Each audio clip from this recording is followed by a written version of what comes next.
Mga barangay hall na nakaharang sa kalsada, giniba ni Yorme. Nahuli kamang pagpapaputok ng baril ng isang barangay captain sa gitna ng isinasagawang clearing operation sa Tondo, Maynila. Dumipensa naman ang kapitan ng iharap sa publiko ng Manila City Hall. Nauwi sa gulo ang clearing operations ng Barangay 122 sa Tondo, Manila nitong Sabado at sa gitna ng kumos yun. Umalingaungaw ang mga putok ng baril, ang nagpaputok ng baril na nakuha nun sa video ay kinilalang kapitan mismo ng barangay. Nang iharap sa publiko ng Manila City Hall kanina, hindi na itinanggi ni Kapitan Rodelio Leon na pinaputok niya ang kanyang baril na lisensyado niya at may permit to carry. Umawat po ako. At ang naitulak ko po ay yung isa kong talon na may hawak ng hagdan. Naitulak ko po yun papunta doon kay Alvin. Pag-awat ko po, kasama na po akong binura at hinabdot po ako ng Alvin.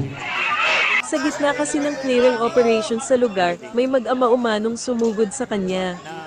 Pinabulaanan naman ang aligasyon ni Kap nang nakaalitan niyang nakakulong sa Station 1 ng Manila Police. Kahit na pagkasundan umano sila ang kusang magbabaklas, ay binaklas pa rin ito ng mga tauhan ni Kap kaya pumalag sila. Noon na rin magpunta si chairman, pagbalik ng ganon, bigla na lang bumunot ng baril.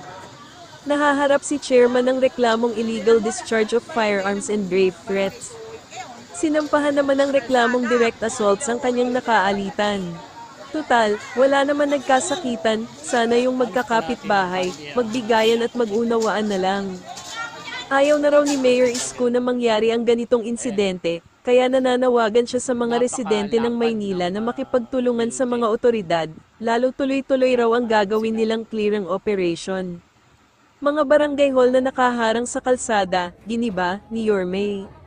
Isang matapang na hakbang ang isinagawa ng alkalde ng Maynila matapos ipag-utos ang pagpagiba ng mga barangay hall na umano'y nakatayo sa gitna o gilid ng mga kalsada, na nagdudulot ng trapiko at abala sa mga motorista at residente. Ayon sa mga ulat, ilang barangay hall sa iba't ibang distrito ng Maynila ang giniba matapos ang inspeksyon ng City Engineering Office, na pag-alamang wala umanong tamang permit ang ilan sa mga ito at malinaw na lumalabag sa easement at right-of-way.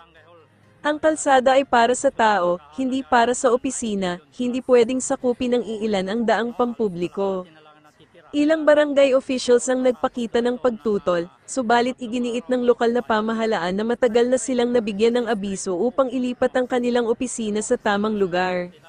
Reaksyon ng mga residente, sa wakas, hindi na kami kailangang lumiko o sumingit sa makitid na daan dahil sa barangay hall na nakaharang, mas mabilis na ngayon ang daloy ng sasakyan. Ayon sa DILG, suportado ng ahensya ang nasabing hakbang bilang bahagi ng clearing operations ng mga pampublikong daan alinsunod sa kautusan ng national government.